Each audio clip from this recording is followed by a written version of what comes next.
Philippines is a nation of 7,641 islands, rich in culture, people, and ideas. But how do we stand in science, technology, and society?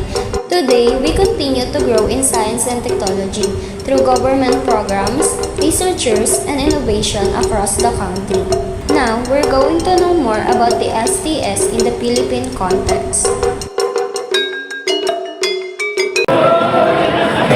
Many people ask me, Elijah, why did you take computer science? Well, first, I'm not comsci, and second, I'm not Elijah. Hi, my name is Novelia. We're the Bsba student from Gapc, and welcome to our official class vlog on science, technology, and society in the Philippine context. In this video, we're going to explore how science and technology shape Philippines, from earliest indigenous knowledge to the impact of colonization to the modern technological era that we are all part of today. To begin our story, we must look far back into the lives of the early Filipinos. Long before any colonizers stepped on our islands, the early Filipinos already had their own cultures and traditions.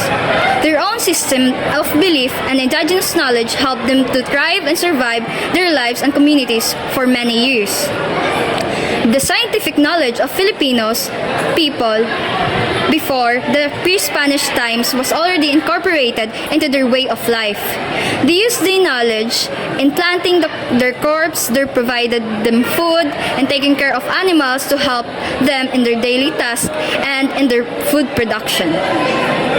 Early and indigenous science were used by Filipinos in preparing the soil for agricultural purposes, interpreting movements of heavenly bodies to predict seasons, and documenting the uses of medical plants.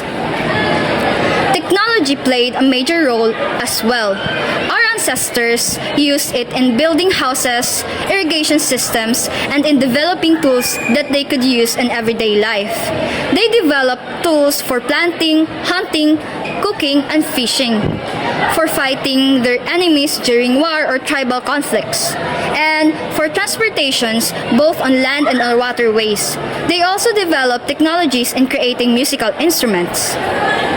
The ancient practices shows that science in the Philippines did not start with microscope or laboratories. It started with life, survival, and observing natures, and with developing strategies to adapt to the environment. During the Metal Age, artifacts were also found in a different region of the country, which signified that early Filipinos utilized these tools in their daily life. The sophisticated design and gold, silver jewelry, ceramics, and metal tools provide their technological ideas help in the development and different tools. Trading with China, Indonesia, Japan, and other nearby countries influenced their lives by providing different opportunities for cultural and technology and exchange. All these ancient practice in science and technology are considered now as the indigenous science or folk science. When the Spaniards colonized the country, they brought with them their own culture and practices. They established schools for boys and girls and introduced the concept of subject and discipline. This marked the beginning of formal science and technology in a country, known as school science and technology. Science learning during the Spanish era focused on understanding concepts related to the human body, plants, animal, and heavenly bodies. Technology focused on using and developing house tools used in everyday lives. Life during the Spanish era slowly became modernized, adopting Western technology and ways of life. Cotton trade was brought additional technology and development in the Philippines. Although it was mostly beneficial to the Spaniard, these trades allows ideas, crops, tools, cultural practices, technology, and Western practices to reach the country. So some Filipino students were able to study in Europe and contribute to advancement medicine, engineering, arts, music, and literature in the country. During this time, the Philippines was considered one of the most developed places in Southern Asia, but despite the superstitious beliefs and strict Catholic doctrines. slow down to the growth of science. The American had more influence in the development of science and technology in the Philippines compared to the Spanish. The establishment, the public education system improved engineering works and improved health condition. They found a modern research universe, the universe of the Philippines, and create more public hospital than the Spanish. In basic education science, education focused on nature studies and sanitation until it became a formal subject. Now, a science, teaching of science in higher education greatly improved and modernized. Research were done to control malaria, cholera, tuberculosis, and other tropical disease. This contributed not only to American goals, but also to long-term health improvement in the Philippines. World War II destabilized the development of the country in the many ways. Institutions and public facilities were turned into ashes, houses were burned, and many lives were destroyed. The human spirit to survive way have been strong, but the country's capacity to rebuild was limited. Reparation funds were used to build schools, hospitals, and transportation system. Since the establishment of a new republic, the whole nation focused on improving science and technological capability using its limited resources. The Philippines explore overseas development allocation to help improve scientific productivity and technological capability.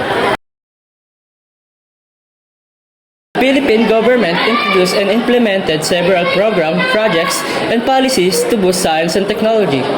The goal is to prepare the whole world and country, its people, to meet the demand of a technological-driven world. In 2015, the DOST consulted the NRCP to study how the Philippines could prepare for the ASEAN agenda. As a result, the NRCP introduced 4 major policies clusters.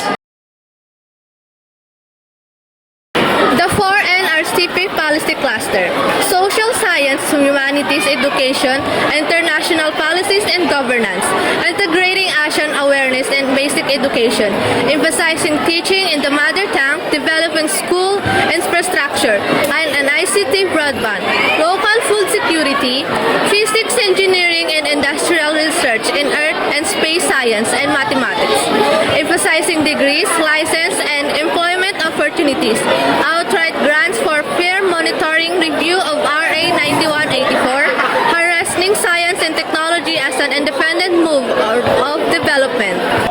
Number 3 is medical, chemical, and pharmaceutical sciences, ensuring drug firms meet Asian harmonized standards, creating a council for pharmaceutical education, empowering food and drug agencies to conduct evidence-based research, allocating 2% of the GDP to research, legislating laws for human genome projects, biological sciences, agriculture, and forestry, protecting and conserving biodiversity, using Asian biosafety models, promoting indigenous knowledge systems, common food and safety standards.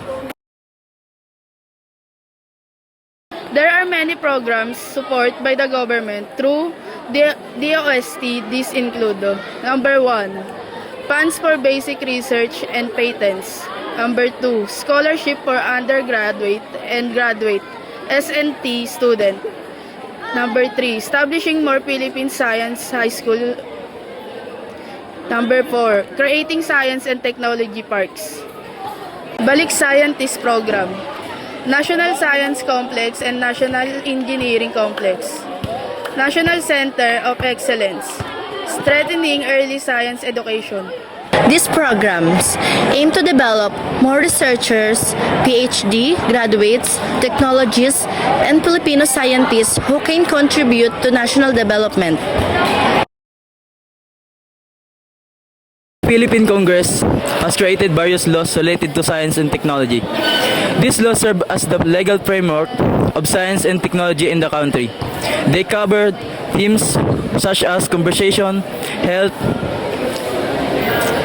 technology building, and support for basic research. Some laws also align with UNESCO, ASEAN, and other international agreements.